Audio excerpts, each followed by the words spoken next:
Artist यानी कि कलाकार जो अपने विचारों और कल्पनाओं से कला को दूसरों तक पहुंचाता है। एक ऐसे ही कलाकार हमारे साथ मौजूद हैं जिनका नाम है मोहन मावा। जी हाँ, कहते हैं कि जो तस्वीरें होती हैं वो बोलती हैं, तो बिल्कुल मोहन की तस्वीरें देख के आपको लगेगा मानो बोल उठे। चलिए आपको सीधे मोहन से मिलवाते हैं। मोहन हमारे साथ मौजूद हैं। मोहन, सबसे पहले तो आपका बहुत बहुत स्वागत है। Thank you so much. आप इस कार्यक्रम में आपने बुलाया। और सबसे पहले अपने बारे में मोहन बताइए कि पेशे से आप क्या करते हैं और क्या है। मैं पेशे से वैसे तो फ्रीलांस आर्टिस्ट ही हूँ, बट मैं असिस्टेंट प्रोफेसर हूँ Techno Group of Higher Studies में, और मैं पिछले 12 साल से पढ़ा रहा हूँ। पिछले 12 वर्षों से आप पढ़ा भी रहे हैं एकेडमी में, और उसके बावजूद इतनी शानदार पेंटिंग्स आप बनाते हैं। दोनों चीज़ों को मैनेज कैसे करते हैं? पेंटिंग मेरा बचपन का ही शौक़ है। मैं बचपन से ही पेंटिंग बनाता चला आ रहा हूँ। मैंने कॉमर्शियली पेंटिंग में बहुत काम किया है और अभी भी कर ही रहा हूँ। टीचिंग मैंने बहुत बाद में ज्वाइन करी। मैं प्रोफेशनली पहले पेंटिंग ही करता था। अच्छा, पहले टीचिंग बैकग्राउंड की बात करते हैं, उसके बाद तो हम पेंटिंग्स पे आएंगे। पर ये जो आप शिक्षक के रूप में आप उतरे, तो कब से ये इस चीज़ को आप इस दौर में हैं आप? मैं पहले एनिमेशन इंस्टीट्यूट वगैरह में पढ़ाता था, और फिर मैंने ये 2019 में टेक्नो ज्वाइन किया। Techno Group of Higher Studies BFA college है ये। अपने आप में कॉलेज बहुत अच्छा है, और यहाँ पर मैंने देखा कि बच्चों के अंदर प्रतिभा बहुत है, शायद कुछ अच्छे लोग नहीं मिल रहे हैं। तो मेरे पास जब ये ऑफ़र आया तो सहर्ष स्वीकार किया इस ऑफ़र को मैंने, और अभी मुझे पढ़ाना वहाँ ज़्यादा अच्छा लगता है, क्योंकि मेरा उद्देश्य है कि अपने साथ साथ कुछ नए और कलाकार खड़े करने समाज में, जो आर्ट को आगे लेके जाएं और आर्ट में करियर में। लोगों का मानना है कि जैसे कि आर्ट में पैसा नहीं है, आर्ट में करियर नहीं है, लेकिन मेरा मानना है कि बहुत पैसा है, बहुत करियर है, बस सही डायरेक्शन नहीं है। अच्छा मोहन, बात करें आपके फैमिली बैकग्राउंड की, तो कैसा रहा शुरुआती आपकी जो शिक्षा रही वो कैसी रही?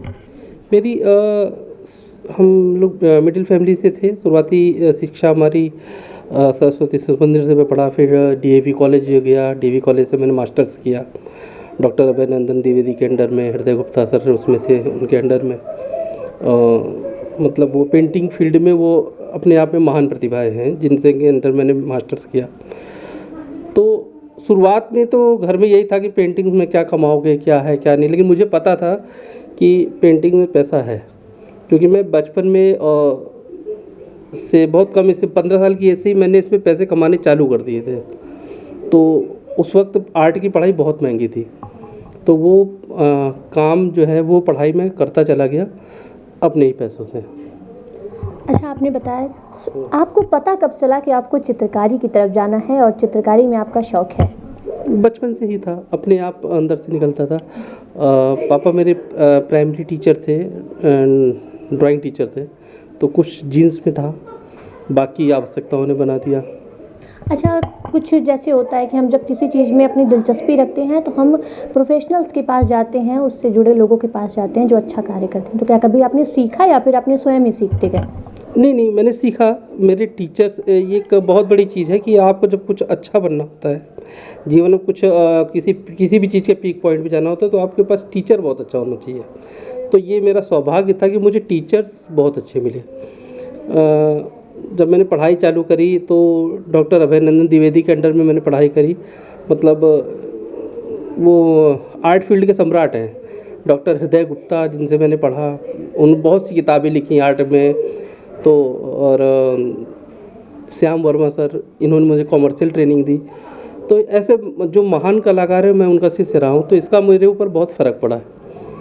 यानी कि जो आपकी चित्रकारी थी उसको परखने के बाद उसको और पॉलिश मिला और हाँ। वो और अच्छे तरीके से निखर के सामने आई। मैं तस्वीरें देख पा रही हूँ। मैं एक बार अपने वीडियो जर्नलिस्ट से कहूँगी दिखाएं आपको, कि कहते हैं ना कि हर तस्वीर के पीछे एक कहानी होती है। हर तस्वीर अगर कलाकार निपुण हो तो वो लिखता ऐसा है और बोलता ऐसा है कि तस्वीरें बोल उठें। तो जी हाँ, ये तस्वीरें मानो ऐसा लग रहा है बोल उठेंगी। मोहन, आप इस तस्वीर के बारे में बताइए।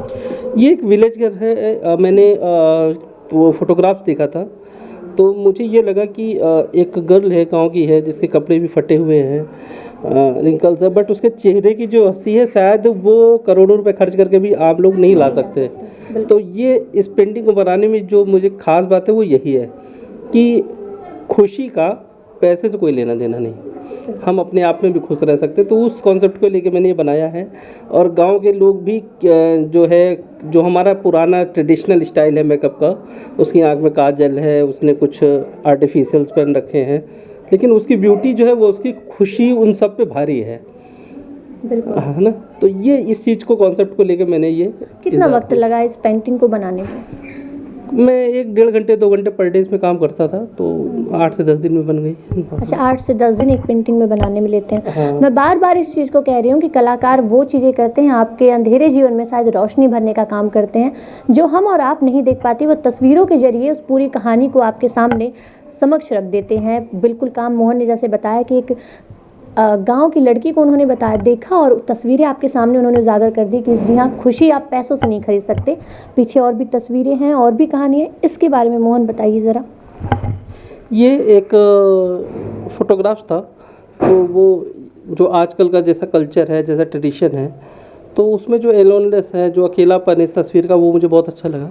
उसको लेकर मैंने ये पेंटिंग्स बनाई।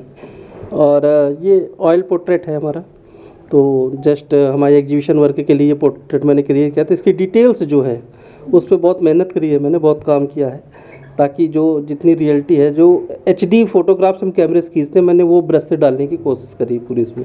अच्छा, आपने बताया कि एग्जीबिशंस वगैरह में भी जाते हैं, तो क्या कभी सरकार की तरफ से कोई रुझान आया कि किसी पेंटिंग्स को, आपकी किसी कला को आपके सराहा गया हो? हाँ, मैंने बहुत गवर्नमेंट से बहुत अवार्ड मिले हैं मुझे, ललित कला अकेडमी से बहुत वर्कशॉप्स के ऑर्डर मिले हैं। मैंने अपने कॉलेज में भी नेशनल और ये जोनल कॉम्पिटिशन्स में पार्टिसिपेट किया है, जिसमें मुझे फर्स्ट प्राइज़ वगैरह सब मिले हैं। तो राज्य स्तर पर है ललित कला अकेडमी, जिससे हम लोगों को बहुत सारे प्लेटफॉर्म मिलते ही रहते हैं। अच्छा, बात करें मोहन आपकी, तो क्या आप, मैंने सुना बच्चों को भी आप सिखाते हैं, उसके बारे में थोड़ा सा बताएं। बच्चों के अंदर एक ख़ास चीज़ होती है कि उनके अंदर मौलिकता होती है, और हमें अपने अंदर मौलिकता बनाए रखने के लिए उनसे जुड़े रहना बहुत ज़रूरी है। अगर हम खुद से कहेंगे कि हम किसी यंग आर्टिस्ट से कहेंगे कि एक ह्यूमन क्रिएट करो, तो वो उठाएगा ब्रश, डिटेल बनाना चालू करेगा, रिंकल्स बनाना। लेकिन बच्चे को कहोगे ना कि एक ह्यूमन बनाना, वो सर्कल बनाएगा, कुछ चांद सितारे जैसे, बी जैसे कान बना देगा, सारी चीज़ें बनाएगा बिना देखे, है ना। तो वो जो मौलिकता है, बच्चों को सिखाने में ये चीज़ बहुत अच्छी डेवलप होती है कि हम कम शब्दों में कैसे सिंप्लिसिटी क्रिएट कर सकते हैं, जिसको आजकल सिंबॉलिक आर्ट कहते हैं या मॉडर्न आर्ट कहते हैं। वो बच्चों को सिखाने में ये चीज़ मुझे अच्छी लगती है। अच्छा, बात करें मोहन, तो क्या आगे कुछ अपनी कला को, इन तमाम तस्वीरों को आगे ले जाने के लिए क्या कुछ कार्य करने वाले हैं, कुछ अलग? हाँ, मेरी एग्जीबिशंस चलती रहती है। लखनऊ में है, दिल्ली में है, बॉम्बे में है, चारों तरफ मैं एग्जीबिशन करता रहता हूँ। अभी दिल्ली के लिए मेरी एग्जीबिशन तैयार हो रही है, पेंटिंग्स से रेडी हो रही हैं, तो मई जून में जो है दिल्ली में भी एग्जीबिशन है। तो ये सारी चीज़ें, और मेरा ग्रुप भी है, मैं बहुत सारे ऐसे कलाकार हैं जो ग्रुप वाइज हम लोग काम करते हैं, तो घूम घूम के एग्जीबिशन। सोशल समस्याओं पे हम ज़्यादा काम करते हैं। जैसे अभी एक गुरुद्वारे में हम लोगों ने बहुत बड़ी एग्जीबिशन करी थी 4 साहबजादे को लेकर, कि उनकी वीरता का योगदान किया, गौ संरक्षण पर, लेबर चाइल्ड पर। तो इस तरह की एग्जीबिशन ज़्यादा करते रहते हैं। अच्छा, आखिरी सवाल मोहन जी, जब हम आपकी बातचीत सुन रहे थे तो आपने कहा आप कॉलेज से आते हैं, पढ़ाने के बाद आप बैठते हैं शाम में, उसके बाद आप तस्वीरें बनाते हैं। उस दौरान के बारे में थोड़ा बात बताइए, कैसे मैनेज होता है सारी चीज़ें?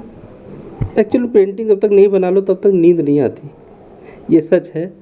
तो मैं सुबह उठता हूँ, जो भी हम लोगों की डेली रूटीन है उनको करने के बाद कॉलेज जाता हूँ। कॉलेज से आने के बाद फिर जो मेरी ट्यूशन क्लासेस हैं और जो भी बिजनेस वर्क है वो निपटाने के बाद शाम को 8 साढ़े 8 बजे फिर डिनर करने के बाद जब मैं बैठता हूँ, तब 8 9 10 11 12 बजे तक जितना भी कर सकता हूँ पेंटिंग करता हूँ, फिर मैं सोता हूँ।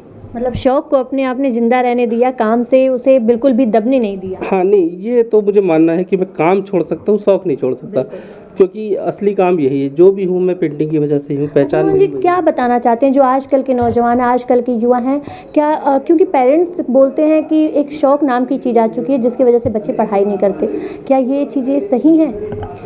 बिल्कुल सही है। अगर शौक़ को प्रोफेशन बनाया जाए ना, तो जो ताकत हमें किसी चीज़ में 100% लगानी होती है ना, वो 20% रह जाती है। तो मैं अगर बोलता हूँ किसी भी तरह की आर्ट का अगर शौक़ है किसी भी तरह की क्रिएटिविटी बच्चे के अंदर है तो उसे बिल्कुल नहीं मरने देना चाहिए, और शौक़ को प्रोफेशन बनाना बहुत ज़रूरी है। वो इससे ज़्यादा फ़ायदे हैं, मेहनत कम लगती है, सक्सेस ज़्यादा मिलती है, और सबसे बड़ी चीज़ है पूरी लाइफ का एक वर्क सेटिस्फेक्शन, वो जो मिलता है ना, वो खुशी अलग होती है। तो हमारे साथ मोहन जी मौजूद थे, जिनकी कला आपने देखी, तस्वीरें देखी और तस्वीरों के पीछे की कहानी आपने देखी।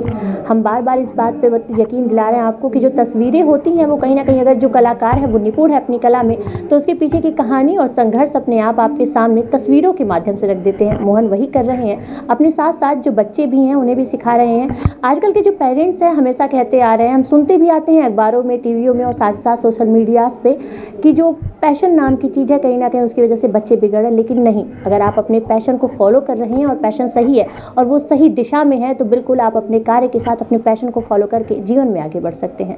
वीडियो जर्नलिस्ट अनुराग के साथ मैं Prachi Tiwari, daily insider, Lucknow. UP और देश दुनिया की तमाम ताजा तरीन खबरों के लिए गूगल प्ले स्टोर से आज ही डाउनलोड करें हमारा तेजी से उभरता न्यूज ऐप डेली इंसाइडर।